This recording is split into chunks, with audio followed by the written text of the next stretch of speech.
Last class में हम लोगों ने डिस्कस करा था शेयर कैपिटल के बारे में, ठीक है। तो शेयर कैपिटल के बारे में हम लोगों ने जो डिस्कस किया था, तो उसमें फर्स्ट था हमारा ऑथोराइज्ड कैपिटल। उसी ऑथोराइज्ड कैपिटल को हम लोग रजिस्टर्ड कैपिटल और नॉमिनल कैपिटल के नाम से भी जानते हैं, ठीक है। ऑथोराइज्ड कैपिटल इसलिए कहते हैं क्योंकि कंपनी इतने कैपिटल के लिए क्या होती है, ऑथोराइज्ड होती है, यानी कि मैक्सिमम कंपनी अपने होल लाइफ में चाहे तो मैक्सिमम जितना कैपिटल वो मेमोरेंडम ऑफ एसोसिएशन में शो करेगी, यानी कि जितने कैपिटल के लिए वो ऑथराइज होगी उतना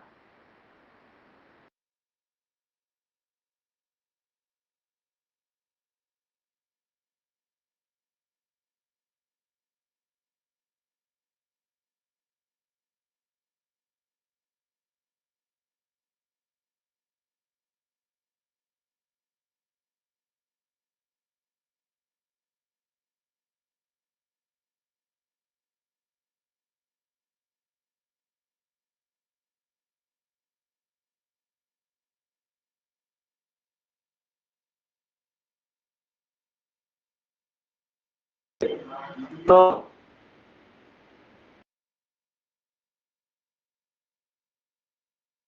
इसी कैपिटल पर कंपनी क्या करती है, अपने आप रजिस्टर, इसीलिए इसको रजिस्टर्ड कैपिटल भी कहते हैं। और नॉमिनल कैपिटल क्योंकि इस कैपिटल को सिर्फ कंपनी क्या करते हैं, शो ऑफ करती है, मतलब कि कंपनी होल लाइफ में भी इतना फंड रेज करने नहीं करेगी, ठीक है। तो इसीलिए इसको नॉमिनल कैपिटल भी कहते हैं। सेकंड था हमारा इशूड कैपिटल और कैपिटल।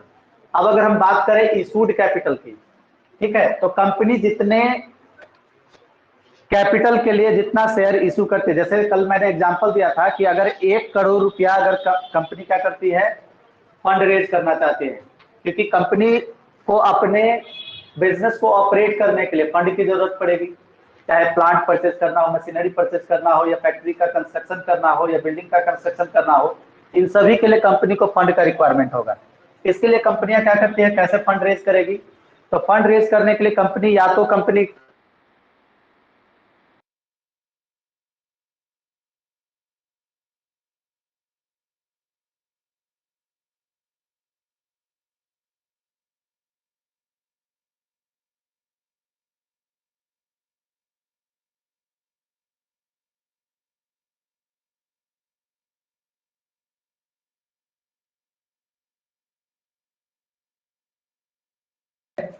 तो इशूड कैपिटल में कि अगर 1 करोड़ कैपिटल के लिए कंपनी ने क्या किया, शेयर अगर इशू करा है, ठीक है, तो उस 1 करोड़ कैपिटल का रिक्वायरमेंट कंपनी कैसे, हाँ सर वीडियो क्या, ऑन नहीं है सर, वीडियो अभी भी ऑन नहीं है सर। अब ठीक है, चलिए।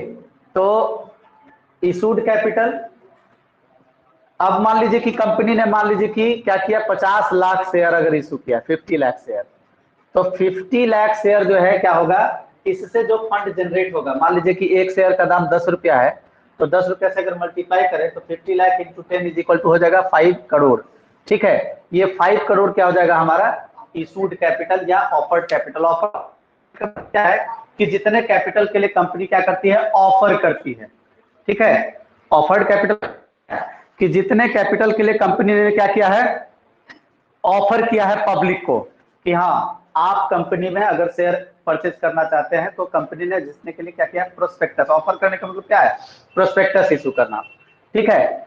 थर्ड है हमारा subscribed capital. This is one of the most important part of the capital. Until और unless if we are ignoring this part, it is quite impossible to solve the problem. Okay, so subscribed capital, this is the most important term. अब देखिए कि subscribed capital को हमने क्या किया, subscribed capital का मतलब क्या है, सब्सक्रिप्शन। सब्सक्रिप्शन का मतलब क्या था, परचेज करना, ठीक है। अब कंपनी ने अगर शेयर इशू किया, ठीक है, अब अगर कंपनी ने 10 शेयर इशू किया है, तो अगर 10 शेयर में 10 शेयर का पैसा आ गया तब तो कोई दिक्कत नहीं है, equal subscription, that is equal subscription, ठीक है। लेकिन कंपनी जब भी शेयर इशू करती है, तो कंपनी जब भी शेयर इशू करती है, तो शेयर इशू करने के केस में क्या होता है, ठीक है, कि कंपनी के शेयर इशू करने के टर्म में क्या होगा कि कोई नहीं जानता है कि कंपनी का शेयर किस किस लोगों को एक्वायर करना है, मतलब कि कौन सा व्यक्ति कितना शेयर एक्वायर करेगा, कितने शेयर के लिए अप्लाई करेगा, ये कोई नहीं जानता है। जब तक कंपनी के पास एप्लीकेशन का पैसा नहीं आता है, ठीक है, तब तक कंपनी को ये पता नहीं चलने वाला है। और ऑल ओवर इंडिया से each and every investors are not connected with each other. ये तो है नहीं कि सभी इन्वेस्टर जान रहे हैं। जैसे अभी रिसेंटली अगर LIC का IPO लॉन्च हुआ, ठीक है, तो ऐसा थोड़ी था कि हाँ कि कौन कितना IPO के लिए जो है अपना मनी इन्वेस्ट कर रहा है कंपनी में, सबको पता था नहीं। जिसके पास जितनी कैपेसिटी थी उसके अकॉर्डिंग लोगों ने क्या किया, IPO में इन्वेस्ट करा, ठीक है। तो लोगों को पता नहीं होता है। तो ये 3 सिचुएशन क्रिएट हो सकता है। बेसिकली सिचुएशन 2 ही होता है, under subscription and over subscription, ठीक है। बेसिकली आपके पास 2 सिचुएशन होता है। सिचुएशन फर्स्ट आपका under subscription and situation second आपका ओवर सब्सक्रिप्शन, ठीक है। अंडर सब्सक्रिप्शन का मतलब क्या होता है कि if the subscribed capital is less than, ठीक है, अगर आपका सब्सक्राइब्ड कैपिटल लेस देन है इशूड शेयर से, मतलब कि एग्जांपल लेते हैं इसको कि अगर किसी कंपनी ने शेयर इशू किया, देखिए इसको एक एग्जांपल से क्लियर करता हूं कि अगर किसी कंपनी ने मान लीजिए कि 1000 शेयर इशू करा है, ये इशूड शेयर है, 1000 इशूड शेयर है, ठीक है। अब इस 1000 से एक भी शेयर अगर कम सब्सक्राइब होता है, एक भी शेयर का पैसा अगर कम आता है कंपनी के पास, लोग कम, मतलब कि ऐसे मानिए कि अगर कंपनी के पास 999 शेयर के लिए ही एप्लीकेशन आया, कंपनी कितना शेयर इशू की है 1000, ठीक है, कंपनी ने कितना शेयर इशू किया 1000, लेकिन कंपनी के पास कितने शेयर के लिए एप्लीकेशन आया है 999, ठीक है, ये भी अंडर सब्सक्रिप्शन होगा। कंपनी के पास 100 ही शेयर का पैसा आया है, एप्लीकेशन आया है, तो भी अंडर सब्सक्रिप्शन होगा। कंपनी के पास 500 शेयर का जो है पैसा आया है, तो भी अंडर सब्सक्रिप्शन होगा, ठीक है। हाँ, ओवर सब्सक्रिप्शन का केस क्या होगा कि कंपनी के पास, कंपनी ने क्या किया, शेयर इशू किया 1000, ठीक है, लेकिन सब कंपनी को एप्लीकेशन कितना का रिसीव हुआ, मान लीजिए कि 1001 शेयर या 10,000 शेयर या 1 लाख शेयर, ठीक है, ये हो सकता है ना। तो कोई भी अगर अप्लाई कर दिया है, ठीक है, तो ये थोड़ी जान रहा है कि किसने कितने शेयर के लिए अप्लाई किया है, ये तो कोई नहीं जान रहा है, सारा इन्वेस्टर एक दूसरे को तो जानता नहीं है, ठीक है। तो वैसे केस में क्या होगा कि जो जितना शेयर के लिए अप्लाई किया, अप्लाई कर दिया गया, तो कंपनी जितना है कि कंपनी ने शेयर कितना इशू किया और पैसा कितने शेयर का आया। तो कंपनी अगर 1000 शेयर इशू कर रही है और पेमेंट आया है कितना, मान लीजिए 1 लाख शेयर है, ये क्या होगा over subscription.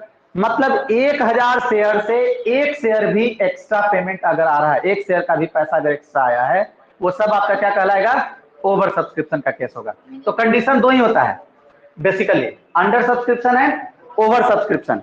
But as per companies act, ठीक, याद रखिएगा कि कंपनी एक्ट में क्या है, प्रोविजन किया हुआ है कि अंडर सब्सक्रिप्शन के केस में, ठीक है, इन the case of under subscription minimum subscription must be fulfilled, okay, until or unless company is not achieving minimum subscription criteria, the company cannot allot its share to the shareholder or to the applicant, ठीक है।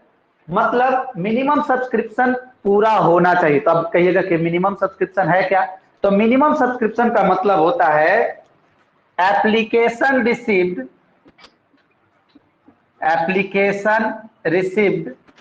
Must be equal to 90% of issued share, ठीक है। मतलब company ने जितना share issue किया है, समझ गए, कंपनी ने जितना शेयर इशू किया है उस इशूड शेयर का 90% क्या होगा, हमारा मिनिमम सब्सक्रिप्शन कहलाएगा। जैसे अगर कंपनी ने, एग्जैक्ट की बात किया हूं मैंने, नॉट इन द पॉइंट, यानी कि 89.9% शेयर अगर सेल हुआ है तो हम उसको 90% नहीं मानेंगे। 90% का मतलब है एग्जैक्ट 90% होना चाहिए, कम से कम, तभी कंपनी क्या कर सकती है, उस फंड को जो है कंपनी अपने यूज में ला सकती है और जिन लोगों ने शेयर के लिए अप्लाई किया है उनके नाम पर शेयर अलॉट कर सकती है, अदरवाइज कंपनी क्या करेगी, उन पैसे को रिजेक्ट करेगी। ठीक है, तो कंडीशन आते हैं। ठीक है, देखिए, हेलो, अरे क्लास ले रहे हैं, अभी ऑनलाइन भी है, बोलिए, रिकॉर्डिंग ऑन है, अर्जेंट है, हेलो, बोलिए ना, अर्जेंट है, हम क्लास लेकर के कॉल करते हैं।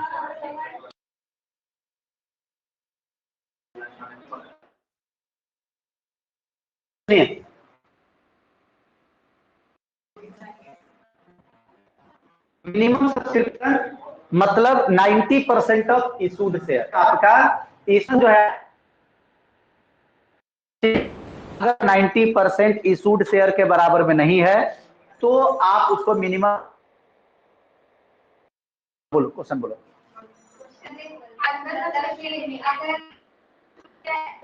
हाँ हाँ, एप्लीकेशन आना चाहिए।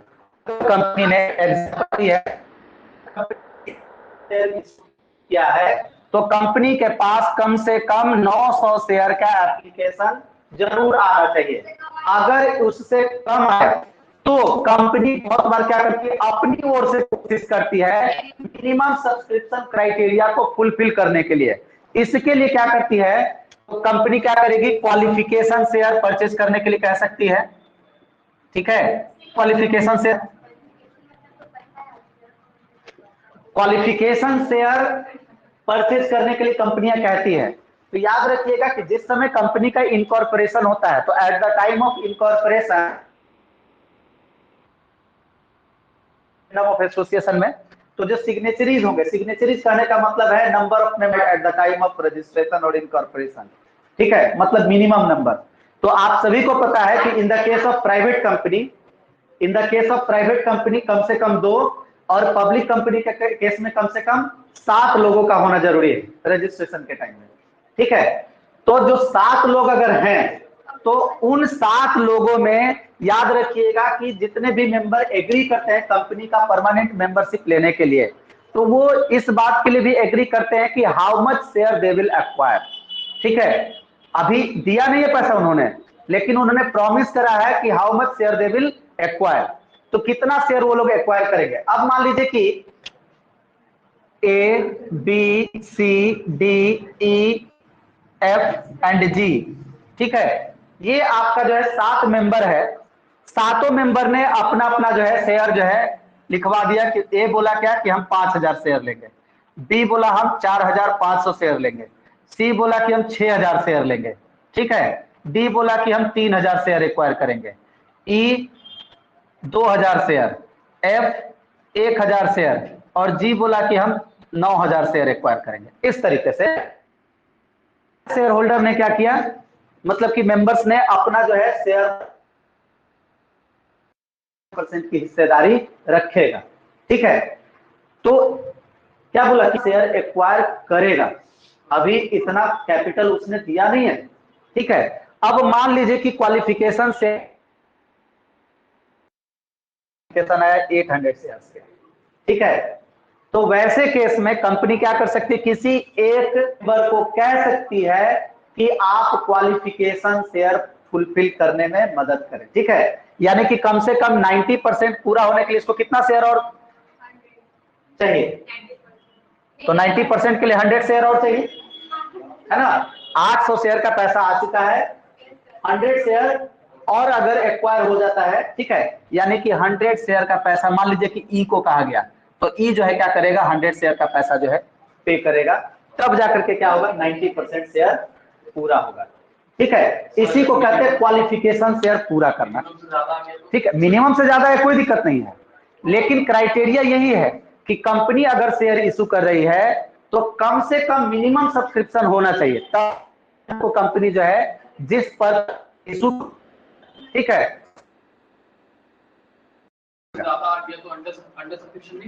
अंडर सब्सक्रिप्शन का केस होगा, मतलब क्या है अंडर सब्सक्रिप्शन का, मैंने साफ साफ बताया ना कि जितना शेयर इशू किया है उससे एक शेयर का भी पैसा अगर कम आ रहा है वो अंडर सब्सक्रिप्शन है।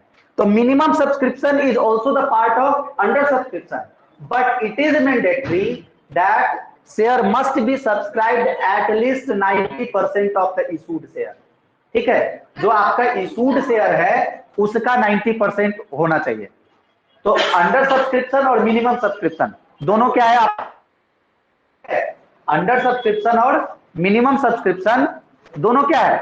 सेम है, लेकिन कहिए कि मिनिमम सब्सक्रिप्शन जो है अंडर सब्सक्रिप्शन का पार्ट है।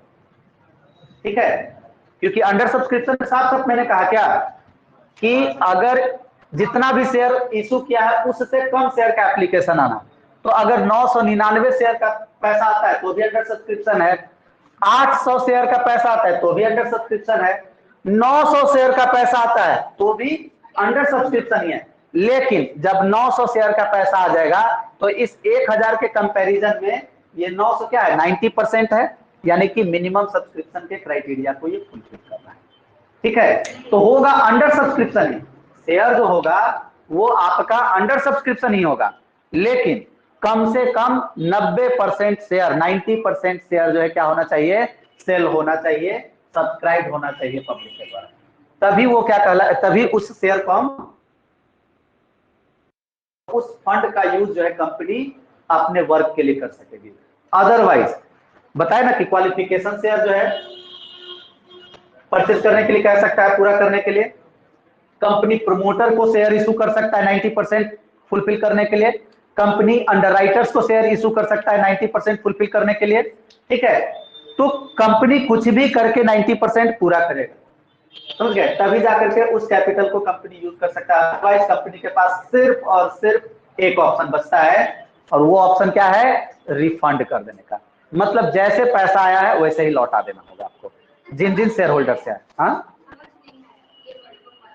क्या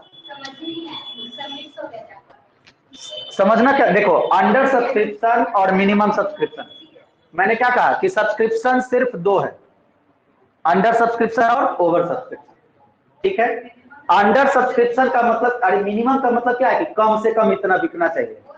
तो ठहरो, कम से कम का मतलब क्या है? अगर हम 1000 शेयर इशू किए, ठीक है, अगर 1000 में तो इक्वल सब्सक्रिप्शन, हम तो कोई टेंशन ही नहीं है, लेकिन हमने कंडीशन क्या रखा है? मिनिमम सब्सक्रिप्शन का मतलब क्या है कि कम से कम इतना जरूर सेल होना चाहिए। तो कम से कम मतलब कि जितना इशू कर रहे हैं उससे कम पर हम टारगेट कर रहे हैं ना, कि कम ही सेल हो, कितना? 90%। तो 90% हो चाहे 99% हो, ठीक है, सब अंडर सब्सक्रिप्शन में आएगा। अंडर सब्सक्रिप्शन का मतलब है जितना शेयर हमने इशू किया उससे कम, ठीक है, लेकिन इतना भी कम नहीं हो कि वो 90% से नीचे हो जाए, समझ गए? 90% से अगर कम होगा तो कंपनी क्या करेगी? क्वालिफिकेशन शेयर परचेज करने के लिए कह सकती है, company sweat equity share allot कर सकती है, ठीक है, कंपनी प्रमोटर्स को जो है शेयर इशू कर सकती है, कंपनी अंडरराइटर्स को शेयर इशू कर सकती है, ठीक है, उसके कंपनसेशन के लिए, अंडरराइटर्स वर्क के लिए। ठीक है, अंडरराइटर समझ में आता है? अंडरराइटर्स का मतलब होता है ब्रोकर, जो एजेंट होता है, जिसके थ्रू, जो एजेंट फॉर्म होती है, ब्रोकर फॉर्म होती है, ठीक है, जिसके थ्रू कंपनी क्या कर रही है? शेयर की ट्रेडिंग कर रही है, तो भी तो बदले में कुछ देना होगा, तो कंपनी क्या करती है? उसको कैश ना दे करके शेयर दे सकती है, ठीक है, कमीशन कैसे। हाँ, ठीक है, अब देखिए, तो ये आपका मिनिमम सब्सक्रिप्शन। ऑनलाइन किसी को कोई प्रॉब्लम यहां तक में?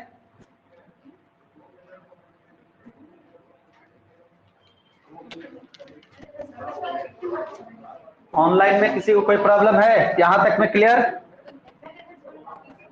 सर मिनिमम सब्सक्रिप्शन सारे फॉर्म का 90% ही रहता है क्या? हाँ, मिनिमम सब्सक्रिप्शन में सारे फॉर्म के 90% ही चाहिए, जो भी लिमिटेड कंपनी है, ठीक है, those company which are limited by shares, ठीक है, उसका मिनिमम सब्सक्रिप्शन क्राइटेरिया जो है 90% ही होता है इशू शेयर का, ठीक है। चलिए ओके सर। आगे की कार्यवाही शुरू करें। देखिए नेक्स्ट है हमारा, तो ओवर सब्सक्रिप्शन का जो केस है,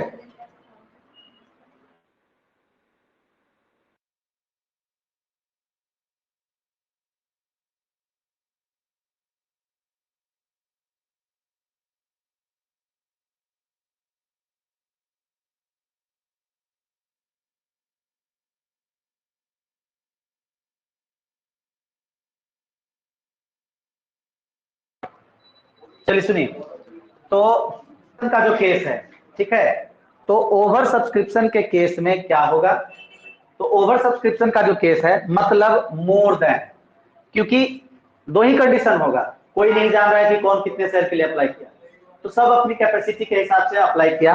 अब कंपनी ने अगर 1000 शेयर इशू किया, कंपनी के पास 10,000 शेयर का जो है एप्लीकेशन आ गया, ठीक है, ओवर सब्सक्रिप्शन है। तो ओवर सब्सक्रिप्शन के केस में रिस्ट्रिक्शन भी है कि कंपनी, हमेशा ध्यान रखिएगा, हमने शेयर जब इशू किया है 10,000 शेयर का पैसा आ जाएगा, तो हम 1000 जो शेयर इशू किए हैं इससे एक शेयर का भी ज्यादा, इस बात को हमेशा ध्यान रखिएगा। मतलब 9,000 का कंपनी क्या करेगी, रिफंड करेगी या आगे इंस्टॉलमेंट में पेमेंट लेती है, ठीक है, पढ़ाऊंगा ये जब ये बताऊंगा तो आगे के इंस्टॉलमेंट पर उस पैसे को एडवांस के तौर पर एडजस्ट करेगी, ठीक है, या तो रिफंड कर देगी, या कुछ को रिफंड कुछ को आगे के लिए एडवांस करके।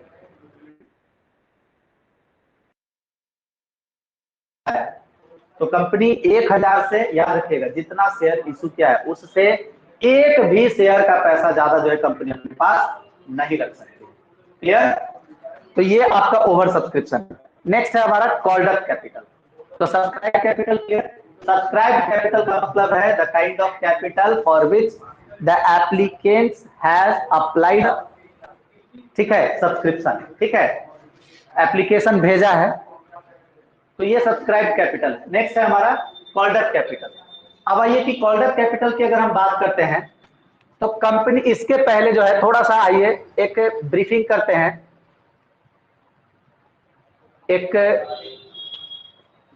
वेब सीरीज आया T2, ठीक है, Harshad Mehta and Parekh brothers scam, ठीक है, तो ये तो ठीक है, एक फिल्म की तरह जो है इंटरेस्टिंग फैक्ट के साथ जो है कुछ जो है दिखा दिया गया, लेकिन रियलिटी है कि अभी तक का इंडिया का सबसे बड़ा स्कैम है। 1992 में कहा जाता है कि हर्षद मेहता एंड पारेख ब्रदर्स ने मिल करके क्या किया कि 4 कंपनियों का 20,000 करोड़ रुपीस, समझ गए, 1-2 करोड़ की मैं बात नहीं कर रहा हूं। अब सोचिए कि स्कैम आपका कब हुआ, ये स्कैम हुआ है 1991 में, समझ गए। 1992 में चूंकि इस स्कैम का खुलासा हुआ, समझ गए, 1991 में जो है, सुनिए, दिसंबर, ये नवंबर 1991 में जो है 4 कंपनियों ने क्या किया, अपने शेयर्स इशू किए। तो उस समय क्या होता था कि इनसाइडर ट्रेडिंग्स वगैरह जो कि कंप्लीटली बैन है, समझ गए, अभी भी इनसाइडर ट्रेडिंग होता है, लेकिन इनसाइडर ट्रेडिंग जो है इंडिया में क्या है, इलीगल है।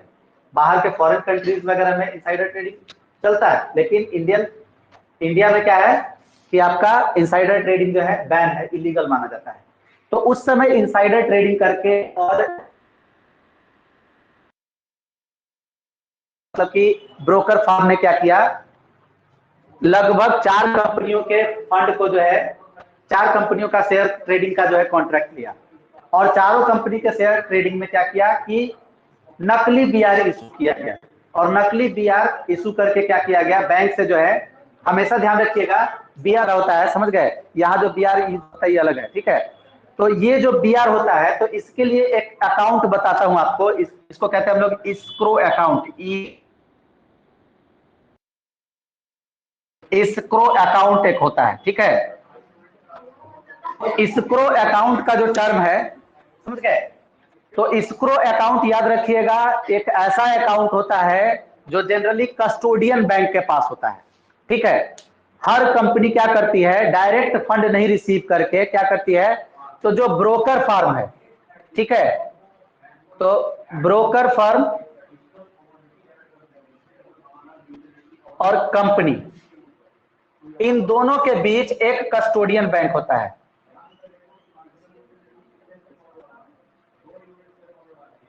समझ गए। इस कस्टोडियन बैंक के पास क्या होता है, इस कस्टोडियन बैंक में ही एस्क्रो अकाउंट खुलता है, जो सिर्फ मनी होल्ड करने का काम करती है, तब तक जब तक कि शेयर होल्डर को शेयर अलॉट नहीं हो जाए और कंपनी को जो है पोजीशन नहीं मिल जाए, ठीक है। तब तक सिर्फ एक कहते हैं ना, मीडिएटर का काम करना, ठीक है, एक मीडिएटर का काम करना। बिचवाने वाला कोई और है, दलाली, ठीक है। तो वो अपने पास फंड होल्ड करके रखता है, समझ गए। जब इधर रजिस्ट्री हो जाएगी, मतलब कि ओनरशिप ट्रांसफर हो गया, इधर फंड ट्रांसफर हो जाएगा, तो एक सर्टेन टाइम के लिए क्या करता है, होल्ड करके रखता है, ठीक है। तो याद रखिएगा कि ये आपका जो है स्क्रो अकाउंट में क्या करते हैं, फंड जो है ट्रांसफर करते हैं। तो 4 कंपनियों, उस समय क्या हुआ कि 1992, आप लोग को याद भी नहीं होगा, ठीक है। 1992 में ज्यादातर काम जो है आईपीओ के थ्रू होते थे, और बैंकिंग का जो बैंक थे बहुत लिमिटेड बैंक थे, समझ गए। 2-4 मतलब कि पूरे पटना अगर घूम लेते तो आपको 4 या 3 बैंक से ज्यादा नहीं मिलता, पूरे पटना में 3 बैंक 4 बैंक से ज्यादा नहीं मिलता, समझ गए। हाँ बैंक, आज के डेट में तो देख लीजिए कि हर मोहल्ले में, हर एरिया में एक न एक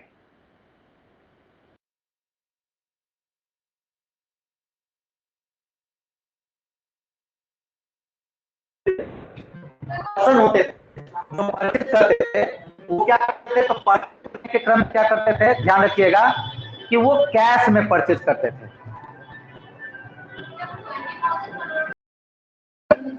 चलिए, तो आगे का टर्म है कि स्कैम 1992 के बाद जो है क्या हुआ, 1991 नवंबर में जो है क्या हुआ कि जब सबसे पहले पारेख ब्रदर्स का जो है अरेस्टिंग हुआ, उसके बाद जो है स्कैम जो है क्या हुआ का खुलासा होना शुरू हुआ, ठीक है। तो 1992 के नाम से ये स्कैम बेसिकली जाना जाता है, समझ गए। इसके बाद से, हालांकि सेबी का फॉर्मेशन पहले हो चुका था,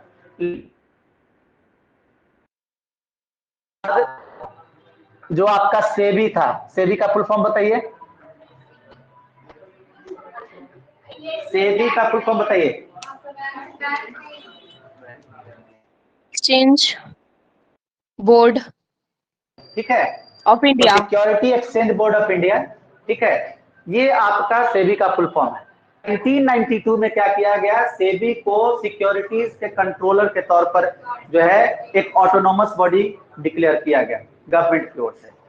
और तब से याद रखिएगा कि कंपनियां क्या करती है, जो भी प्रेस कंपनीज होती है, ठीक है, वो कभी भी क्या करती है कि शेयर का पैसा जो है एक बार में न ले करके इंस्टॉलमेंट में, और यहां से क्या हुआ, कॉल्ड अप कैपिटल का सिलसिला शुरू हुआ। पहले कॉल्ड अप कैपिटल का सिलसिला नहीं चलता था, पहले वन टाइम में सारा लोग पेमेंट कर दिया, ठीक है। तो 1992 के स्कैम के बाद क्या हुआ कि इंस्टॉलमेंट सिस्टम चला, ठीक है। तो ये इंस्ट्रक्शन दिया गया कि कंपनियां मिनिमम 2 और मैक्सिमम 5 इंस्टॉलमेंट में क्या कर सकती है, पेमेंट रिसीव करेगी, ठीक है।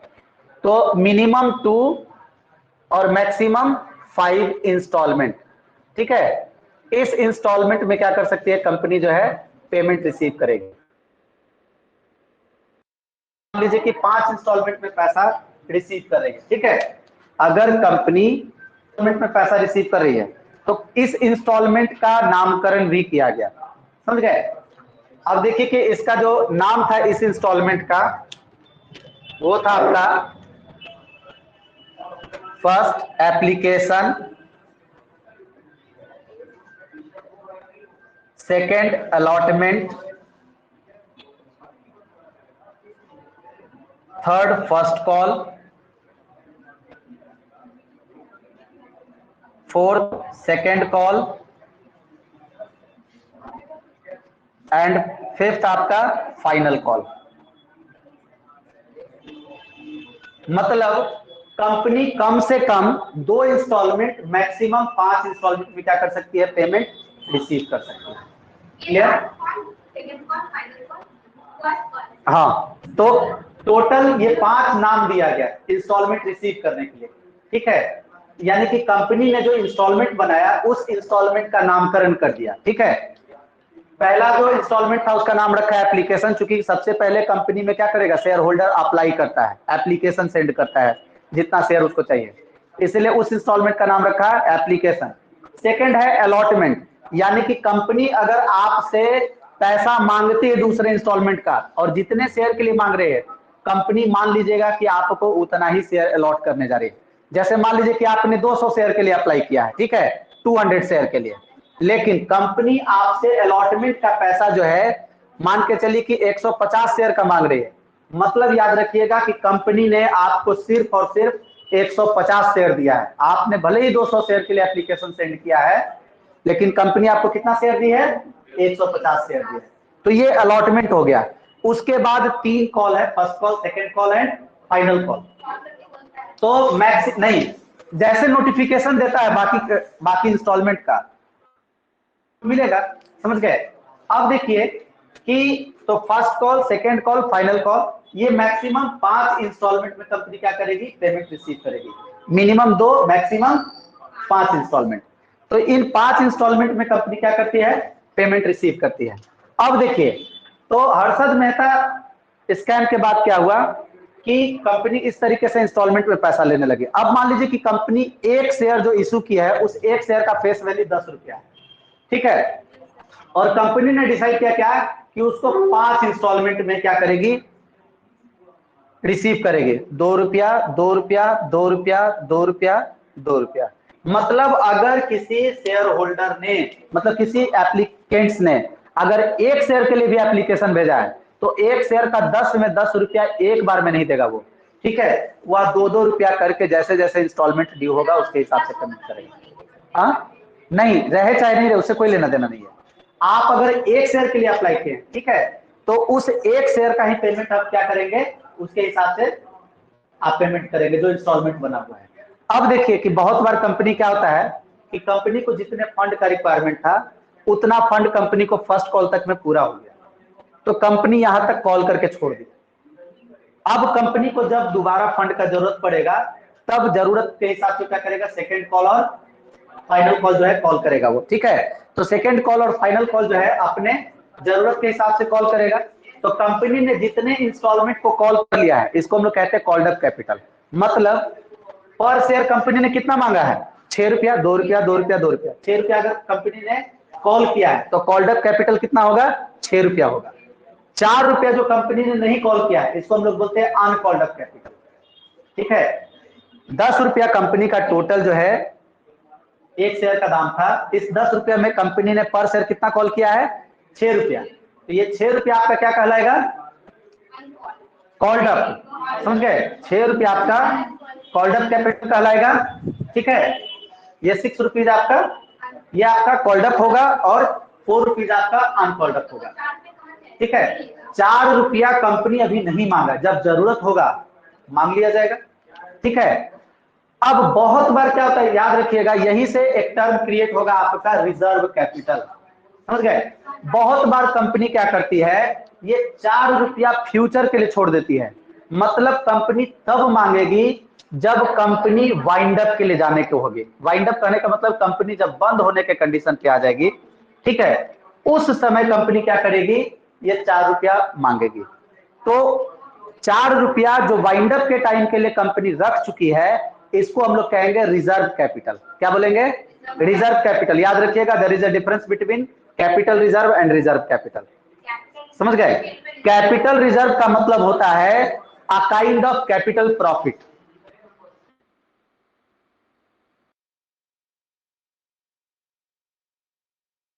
रिजर्व कहेंगे, या कंपनी को नॉन रेकरिंग नेचर से जो भी प्रॉफिट हुआ, जैसे कंपनी कोई सट्टा लगाया, ठीक है, उस बार बार नहीं ना जीतेगा, श्योर नहीं ना है, सर्टेन नहीं ना, ठीक है? तो नॉन रेकरिंग नेचर का जितना भी प्रॉफिट होगा, वो सब आपका क्या कहलाएगा? कैपिटल रिजर्व कहलाएगा। लेकिन रिजर्व कैपिटल का मतलब क्या है? The part of uncalled capital which is kept for winding up of company. यानी कि कंपनी उस समय कॉल करेगी जिस समय कंपनी जो है बंद होने के कंडीशन पे चली गई होगी। हाँ, दो अलग अलग टर्म, ठीक है? कैपिटल रिजर्व यानी कि capital profit, non recurring nature का जो प्रॉफिट है, इनकम है। और क्या कैपिटल रिजर्व बताए ना? अब रिजर्व कैपिटल जो है, तो रिजर्व कैपिटल का मतलब होता है the part of uncalled capital, ठीक है? The part of uncalled capital which is kept by company for winding up, यानी कि that capital will be called by the company in future when the company goes for its wind up, ठीक है? उस समय के लिए अगर company रखती है तो उसको हम लोग कहते हैं रिजर्व कैपिटल। क्लियर? अब देखिए कि नेक्स्ट, तो यहां तक में कोई दिक्कत? अब आइए नेक्स्ट टर्म है हमारा पेड अप कैपिटल। अब इस पेड अप कैपिटल की अगर हम बात करें, ठीक है, तो कंपनी अगर 6 रुपया या 10 में 10 रुपया अगर मांग चुका है, लेकिन बहुत बार क्या होता है कि बहुत सारे शेयर होल्डर जिस समय पैसा रहता है अप्लाई कर देते हैं, लेकिन मान लीजिए कि कंपनी ने फाइनल कॉल जिस समय किया उस समय किसी पर्टिकुलर शेयर होल्डर के पास पेमेंट नहीं था, ठीक है, वो नहीं पेमेंट कर सका, तो वो तो पेमेंट करने में फेल हो गया ना।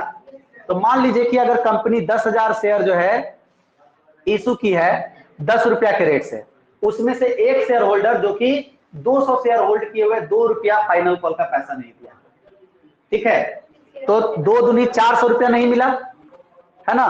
10 रुपया के रेट से कंपनी को आना था 1 लाख रुपया, लेकिन इसमें से 400 रुपया क्या हुआ, कंपनी को तो मिला नहीं, क्योंकि एक शेयर होल्डर जिसके पास 400 रुपया था ही नहीं भेजा वो पैसा।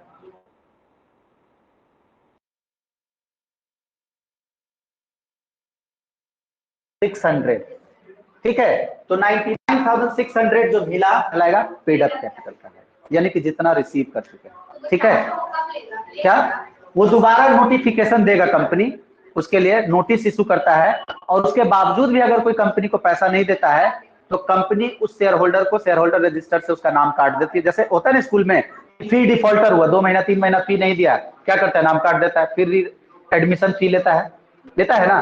तो उस तरीके से याद रखिएगा कि कंपनी क्या करती है, यहाँ पर फॉरफिट कर देती है। तो उस टर्म को हम लोग आगे जब अकाउंटिंग टर्म को जब प्रैक्टिकली बनाना शुरू करेंगे उसके बाद हम लोग डिस्कस करेंगे उस समय, ठीक है। अब आइए कंपनी के डॉक्यूमेंट्स की बात करें हम, ठीक है। तो ये तो था आपका शेयर कैपिटल, यहां तक में किसी को कोई दिक्कत है ऑनलाइन?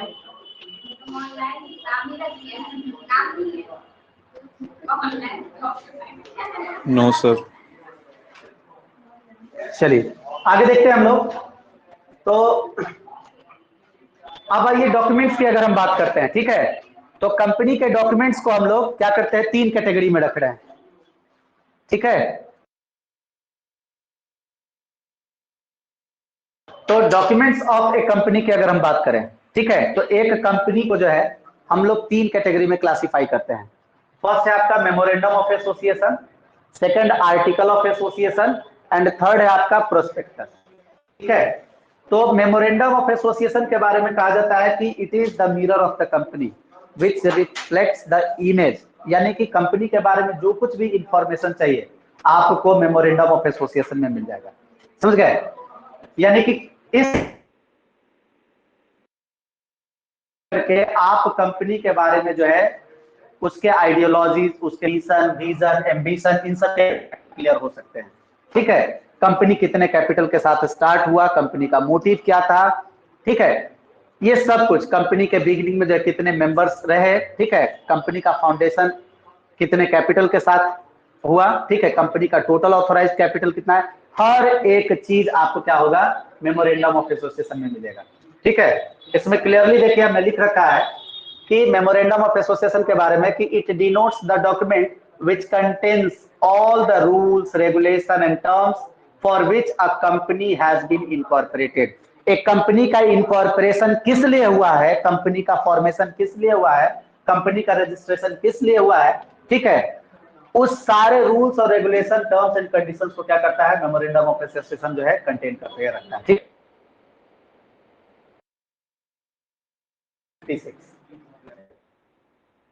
उसमें ये डेफिनेशन दिया हुआ है। अब हम देखते हैं आर्टिकल ऑफ एसोसिएशन, ठीक है। तो आर्टिकल ऑफ एसोसिएशन की अगर हम बात करते हैं तो आर्टिकल ऑफ एसोसिएशन याद रखिएगा कहता है is the document prepared at the time of incorporation of company which deals the operation of business activity, या कह सकते हैं कि बिजनेस के ऑपरेटिंग एक्टिविटीज से रिलेटेड होगा या इंटरनल मैनेजमेंट से रिलेटेड होगा, which is changeable or alterable according to time and situation, समय समय पर जिसमें परिवर्तन किया जा सकेगा, कंपनी इजीली इसमें चेंजेस कर सकती है। याद रखिएगा मेमोरेंडम ऑफ एसोसिएशन में कंपनी जब चाहे तब चेंज नहीं कर सकती है, लेकिन आर्टिकल ऑफ एसोसिएशन में कंपनी को जब रिक्वायरमेंट होगा कंपनी अपने rules, regulation, norms and conditions में जो है क्या कर सकेगी, चेंजेस कर सकेगी, ठीक है, अकॉर्डिंग टू सेक्शन 2 सबसेक्शन 5, ठीक है। तो आर्टिकल ऑफ एसोसिएशन अगर कंपनी ने नहीं बनाया है, बहुत बार याद रखिएगा कि पब्लिक कंपनी और private company, basically article of association दोनों कंपनियों के लिए बनाना मैंडेटरी होता है, लेकिन ये अंडरस्टूड है कि अगर किसी कंपनी ने आर्टिकल ऑफ एसोसिएशन नहीं बनाया है, ठीक है, अगर किसी कंपनी ने आर्टिकल ऑफ एसोसिएशन नहीं बनाया है तो याद रखिएगा कि ये टेबल एफ के नॉर्म्स को फॉलो करेगी। Table F of companies act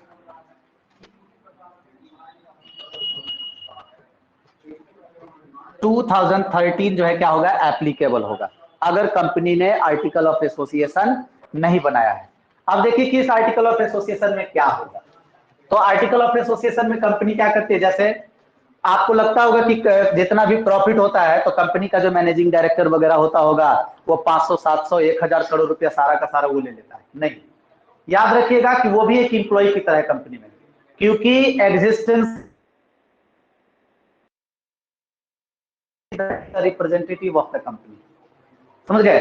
अगर रिलायंस इंडस्ट्रीज तो Mukesh Ambani is only the representative of Reliance industry.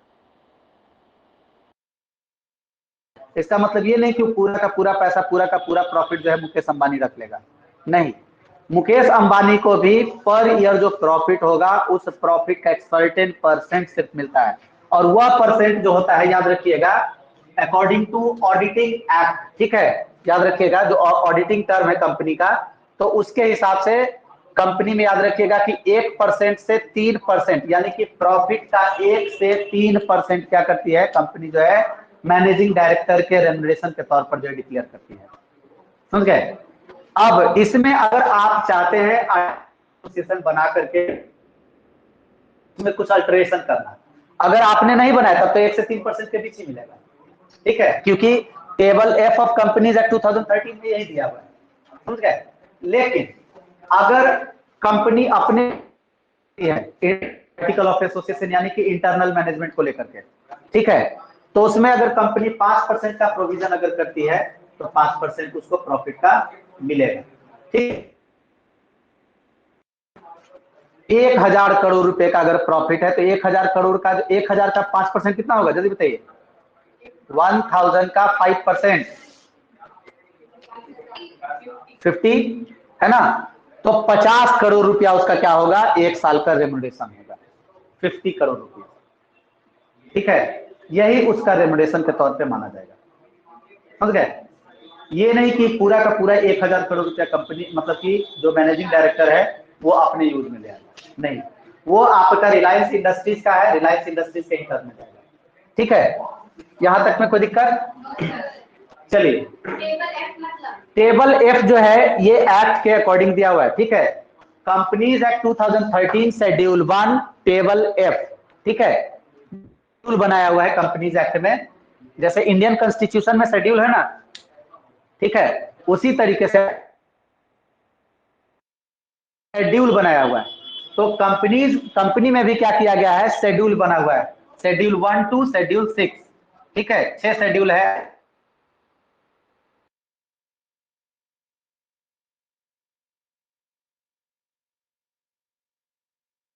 Column है, ठीक है, उस कॉलम में जो रूल्स रेगुलेशन दिए हैं, जो नॉर्म्स एंड कंडीशंस दिए हुए 2013, ठीक है, तो इस टेबल एफ में जो रूल्स रेगुलेशन दिया हुआ है, जो नॉर्म्स दिया हुआ है, जो टर्म्स एंड कंडीशंस दिए हुए हैं, यही टर्म्स एंड कंडीशंस क्या होंगे, एप्लीकेबल होंगे अगर कोई कंपनी आर्टिकल ऑफ एसोसिएशन नहीं बनाती है तो। इज इट क्लियर, यहां तक में कोई प्रॉब्लम, बोलिए।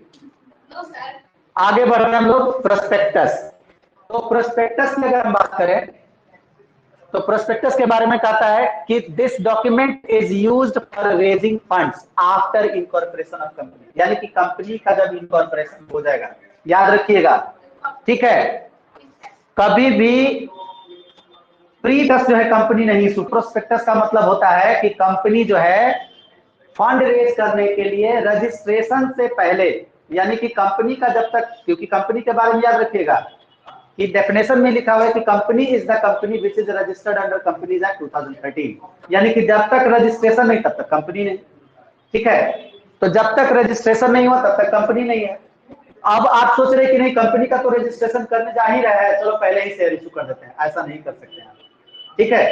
कंपनी के रजिस्ट्रेशन के बाद कंपनी के ऑपरेटिंग एक्टिविटीज को मतलब कि बिजनेस ऑपरेशंस को जो है पूरा करने के लिए, ठीक है, बिजनेस को ऑपरेट करने के लिए आपको फंड की जरूरत पड़ेगी, ठीक है। तो उस फंड के लिए आप क्या करते हैं, अगर मार्केट से, ठीक है, पैसा चाहते हैं, उसके लिए जो भी प्रोस्पेक्टस यानी कि जो कुछ भी इंफॉर्मेशन मार्केट में सर्कुलेट करके आप फंड रेज करेंगे, that will be known as prospectus. Prospectus क्या होता है, एक तरीके का एक डॉक्यूमेंट होता है जिसमें किसी भी ऑर्गेनाइजेशन का एक एडवर्टीजमेंट है, डिटेल्स है, समझ गए। जैसे स्कूल वगैरह में एडमिशन के टाइम में क्या होता है, प्रोस्पेक्टस देता है ना, उस स्कूल के बारे में, फी, उसी तरीके से, ठीक है, कंपनी में भी जो है क्या होता है, प्रोस्पेक्टस होता है, ठीक है। तो कंपनी जब प्रोस्पेक्टस होती है तो उसमें कंपनी का नाम, डेट ऑफ रजिस्ट्रेशन, ठीक है, ऑब्जेक्ट, समझ गए, लायबिलिटी, ये सब कुछ जो है मेंशन किया हुआ रहता है, और पर शेयर जो है रेट सब कुछ मेंशन रहता है कि कंपनी जो है एक शेयर का फेस वैल्यू कितना रखी है, आज के डेट में उसका मार्केट प्राइस के हिसाब से क्या वैल्यू है, वो हर एक। तो ये जो टर्म दिया हुआ है प्रोस्पेक्टस के बारे में, तो कंपनी में प्रोस्पेक्टस के 2013 सेक्शन 2 सबसेक्शन 70 में डिस्क्लोज किया हुआ है, ठीक है। अब देखिए, देखें तो प्रोस्पेक्टस को कंपनी दो कैटेगरी में रखती है, एक को कहते हैं रेड हेरिंग प्रोस्पेक्टस और दूसरा कहता है सेल्फ प्रोस्पेक्टस, ठीक है, सेक्शन 31 और दूसरा है सेक्शन 2, ठीक है। तो सेक्शन 31 सेल्फ प्रोस्पेक्टस का मतलब होता है कि वैसा प्रोस्पेक्टस जिसको कंपनी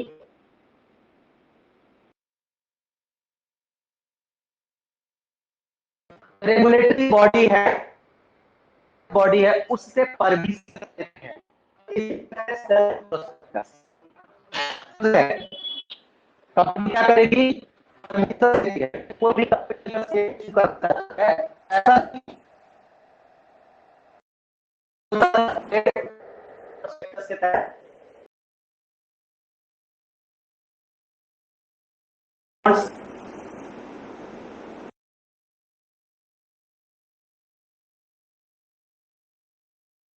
में कंपनी क्या करेगी, रजिस्ट्रार ऑफिस में जो है तो अपना मीटिंग कॉल करेगी सीएलपी का और कंपनी बोर्ड,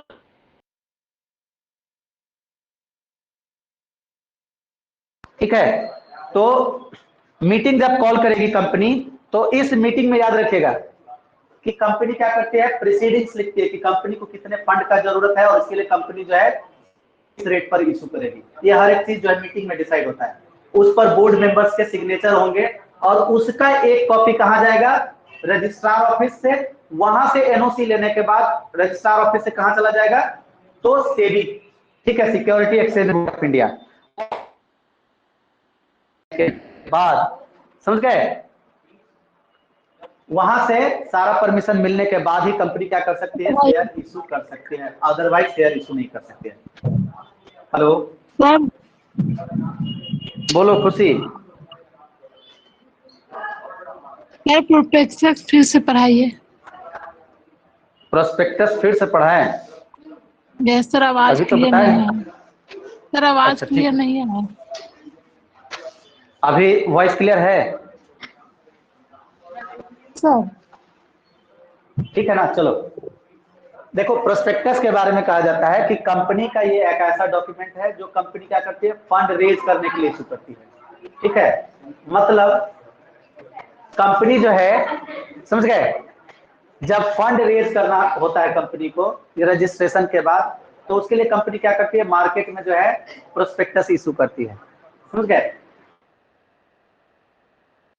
डिटेल्स, कंपनी का नाम, ठीक है, ऑब्जेक्टिव, लाइबिलिटी है,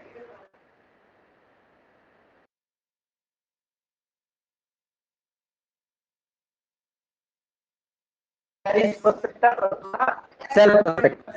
सेल्फ प्रोस्पेक्टस में क्या होगा कि कंपनी जो है क्या करती है, जब इशू करेगी,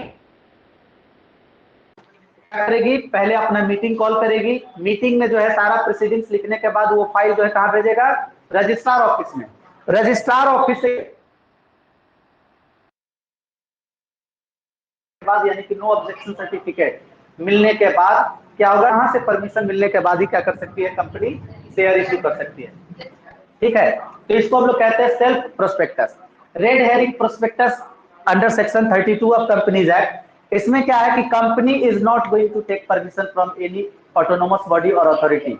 ठीक है, लेकिन अब क्या है कि रेड हेरिंग प्रोस्पेक्टस को बैन कर दिया गया है। ठीक है, रेड हेरिंग प्रोस्पेक्टस जो है जनरली क्या होता है, तब ये प्रोस्पेक्टस कंपनियां तब इशू करती है जब प्राइवेट प्लेसमेंट ऑफ शेयर करना होता है, यानी कि कंपनी ओपन मार्केट से फंड जो है जनरेट करने के लिए सेल्फ प्रोस्पेक्टस का यूज करेगी। रेड हेरिंग प्रोस्पेक्टस कंपनी क्या करेगी, प्राइवेट प्लेसमेंट। जैसे कंपनी ने क्या किया कि 2 करोड़ का प्लांट, मान लीजिए कि एबीसी लिमिटेड ने XYZ लिमिटेड से 2 करोड़ का प्लांट खरीदा, तो एबीसी लिमिटेड 2 करोड़ का प्लांट का पैसा ना देकर के 2 करोड़ का शेयर जो है क्या कर रही है, एबीसी लिमिटेड XYZ लिमिटेड को दे रही है। ठीक है, तो उसको देने से पहले क्या करेगी, ऑफर करेगी ना कि हाँ आपको हम इतना शेयर इस रेट पर जो है अपने कंपनी का दे रहे हैं, तो वहां पर जो है रेड हेरिंग प्रोस्पेक्टस जो है यूज करेगी।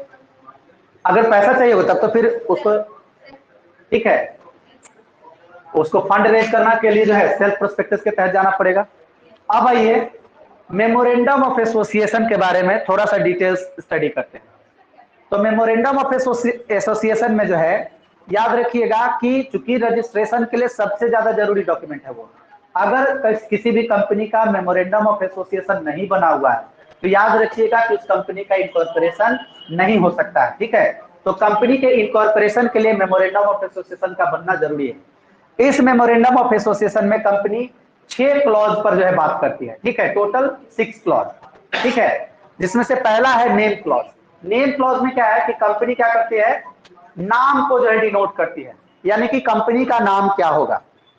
ठीक है, अब कंपनी का नाम जो कुछ भी डिसीजन हुआ है, तो नाम डिसाइड करने के टाइम में कंपनी को इस बात को बिल्कुल ध्यान में रखना होगा कि किसी एग्जिस्टिंग कंपनी का वो नाम नहीं हो, पहला।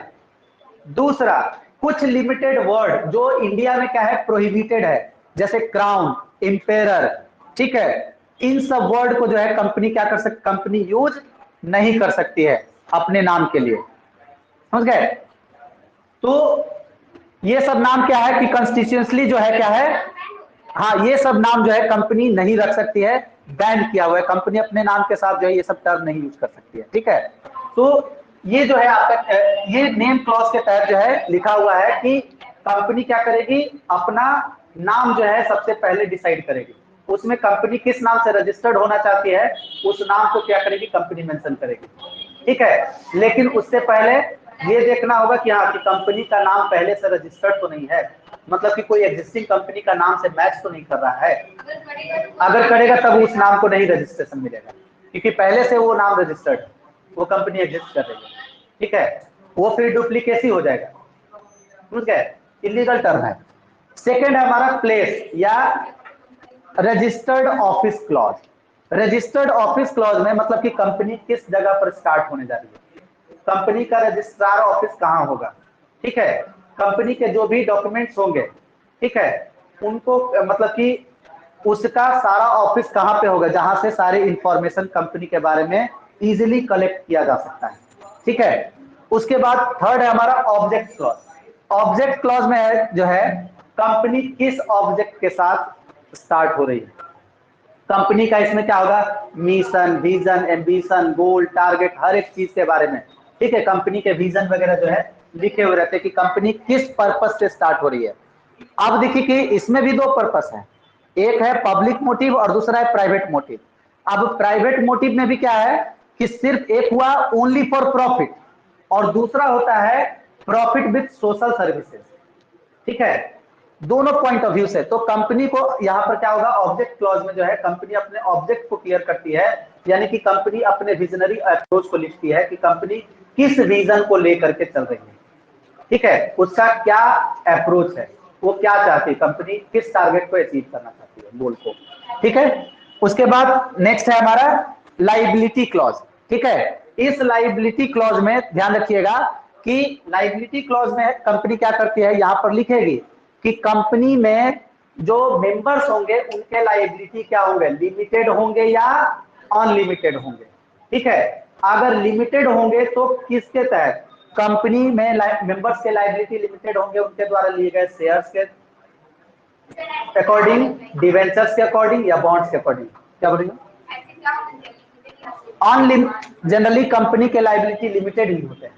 पहले जो है 1992 के स्कैम के पहले जो है अनलिमिटेड लायबिलिटी का टर्म चलता था, समझ गए। लेकिन अब जो है क्या है, सिर्फ और सिर्फ लिमिटेड लायबिलिटी वाली ही कंपनी चलती है, समझ गए। अब अनलिमिटेड लायबिलिटी का कॉन्सेप्ट नहीं। लेकिन लिमिटेड लायबिलिटी में भी क्या होता है कि company limited by shares, company limited by bonds और कंपनी लिमिटेड बाय डिवेंचर्स। ठीक है, मतलब कि जो कंपनी के शेयर खरीद रहे हैं तो जितना शेयर खरीद रहा है वहीं तक उसकी लायबिलिटी होगी, या बॉन्ड जितना खरीदा है वहां तक उसकी लायबिलिटी होगी, या डिवेंचर्स के। ठीक है, ये टर्म होता है जिसके थ्रू कंपनी अपना फंड रेज करना चाहती है। डिवेंचर्स एक तरीके का लोन डॉक्यूमेंट होता है, जैसे बैंक से हम लोग लोन लेते हैं ना, तो कंपनियां क्या करती है कि बहुत बार अपने किसी फिक्स प्रॉपर्टी को, ठीक है, कोलेट्रल के तौर पर, पब्लिकली कोलेट्रल के तौर पर क्या करती है, रख करके क्या करती है, लोन जनरेट करती है, समझ गए, for a certain period. Shares में क्या होगा कि आपको प्रॉफिट होगा तो डिविडेंड मिलेगा, है ना। लेकिन डिवेंचर में क्या हो, प्रॉफिट हो चाहे लॉस हो, जब आपने लोन दिया है किसी को तो आपको उस पर क्या मिलेगा, इंटरेस्ट मिलेगा। उसके प्रॉफिट और लॉस से क्या लेना देना है। तो कंपनियां जो है बहुत बार क्या करती है, डिवेंचर इशू करती है, यानी कि लोन लेती है। ठीक है, ये डिवेंचर कंपनी क्या करती है, या तो एक कंपनी किसी दूसरी कंपनी से भी लोन ले सकती है, ठीक है, या एक कंपनी क्या करती है, पब्लिकली लोन लेती है, पब्लिक से, समझ गए। तो इसको हम लोग बोलते हैं एमडी, समझ गए, मैच्योर्ड डिवेंचर का टर्म देते हैं हम लोग, समझ गए। यानी कि जिसकी मैच्योरिटी एक सर्टेन पीरियड के बाद फुलफिल हो जाएगी, यानी कि 5 साल 10 साल के बाद आपका पैसा लौटा दिया जाएगा। कंपनी ने जो लोन लिया है 5 साल 10 साल के बाद आपका पैसा लौटा देगी। ठीक है, जब तक नहीं लौटाती है कंपनी आपको इंटरेस्ट पे करती रहेगी एक सर्टेन % के साथ। ठीक है, पढ़िएगा आगे, चैप्टर भी आपका डिवेंचर, डोंट वरी। ठीक है, उसके बाद नेक्स्ट है आपका कैपिटल क्लॉज। तो कैपिटल क्लॉज में ही हम लोग क्या करते हैं, शेयर कैपिटल को हम लोग एक्सप्लेन करते हैं। जो हम लोगों ने शेयर कैपिटल इतना एक्सप्लेन करा है, खास करके ऑथोराइज्ड कैपिटल की जो बात करते हैं। ठीक है, तो कैपिटल क्लॉज में आपका ऑथोराइज्ड कैपिटल का जिक्र किया जाता है कि कंपनी मैक्सिमम कितने कैपिटल के लिए ऑथोराइज्ड होना चाह रही है, यानी कि कंपनी का रजिस्ट्रेशन जो हो रहा है वह कितने कैपिटल के लिए हो रहा है। ठीक है, उसके बाद नेक्स्ट है एसोसिएशन, यानी कि 6th क्लॉज, एसोसिएशन, या इसी को कहते हैं हम लोग सिग्नेचरीज। ठीक है, तो एसोसिएशन क्लॉज या सिग्नेचरीज। अब देखिए कि सिग्नेचरीज का मतलब क्या है, जो लास्ट में सिग्नेचर करेगा, जब तक सिग्नेचर नहीं करेंगे मेंबर, वैलिडेशन ही नहीं होगा इसका। ठीक है, तो फॉर वैलिडेशन, ठीक है, सिग्नेचरीज का होना जरूरी है। ये सिग्नेचरीज यानी कि मिनिमम मेंबर्स, प्राइवेट कंपनी है तो कम से कम 2 लोग, और पब्लिक कंपनी है तो कम से कम 7 लोगों का जो है सिग्नेचर जो है होना उस पर जरूरी है। ठीक है, मैक्सिमम 200, प्राइवेट कंपनी में मैक्सिमम 200, मिनिमम 2, और पब्लिक कंपनी में मिनिमम 7, मैक्सिमम आपका अनलिमिटेड होगा। ठीक है, हाँ, क्लियर। यहां तक में किसी को कोई दिक्कत है, कोई प्रॉब्लम, कोई समस्या तो बोलो। एनीवन, बच्चा लोग, यहां तक में किसी को कोई डाउट।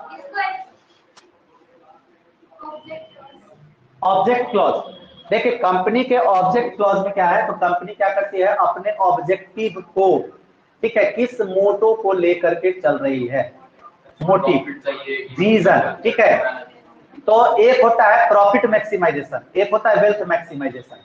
ठीक है, तो कुछ भी कर लीजिए, अभी गवर्नमेंट एक चीज तो इंपोज कर दिया, सोशल रिस्पॉन्सिबिलिटी, लेकिन उसमें भी याद रखिएगा कि कंपनी जो ऑब्जेक्ट लेके चलती है, तो उसमें जो है ऑब्जेक्ट में जो है आपका एक टारगेट होता है मास लेवल पे फुलफिल करना, और एक होता है क्लास लेवल के लिए। जैसे अगर हम बात करें वुडलैंड की, बात करें मोची की, तो ये सब क्या है, क्लास लेवल ऑब्जेक्ट पर लेकर, ऑब्जेक्ट को लेकर के चलते हैं। मास लेवल से इनको कोई लेना देना नहीं। अब कौन जो है 2 लाख रुपया और 1 लाख रुपया और 50,000 रुपये का जो है जूता खरीदने जाएगा, चप्पल खरीदने जाएगा, उसका पता चलेगा कि जूता चप्पल तकिया बना करके रखेगा सर के नीचे। ठीक है, इनका एक ही काम है, इनका काम है क्लास लेवल को मेंटेन करना। ठीक है, लेकिन कुछ कंपनियां जो स्टार्ट होती है वो मास लेवल के लिए होती है, समझ गए। जैसे LIC वगैरह जो है, जब इंश्योरेंस के सेक्टर में इंश्योरेंस कंपनी के तौर पर स्टार्ट हुई 1 सितंबर 1956 को, ठीक है। तो 1 सितंबर 1956 को जब LIC का फाउंडेशन हुआ तो उसका विजनरी अप्रोच, जैसे हम लोग सिंपली बोल देते हैं जिंदगी के साथ भी जिंदगी के बाद भी, ये सिर्फ स्लोगन है, उसका विजनरी अप्रोच ये नहीं है। LIC का विजनरी अप्रोच पढ़िएगा तो उसमें लिखा हुआ है, ठीक है, कि to promote saving mentality, saving and investment mentality among the people by protecting their economic attitude and interest, ठीक है। इस तरीके से उसका जो है एक लंबा चौड़ा जो है विजन लिखा हुआ है, समझ गए। उस विजन के तहत LIC चल रही है। तो कंपनियां क्या करती है, ऑब्जेक्ट क्लॉज में उसको मेंशन करती है। क्लियर? यहां तक में किसी को कोई दिक्कत है? बोलो जी बच्चा लोग।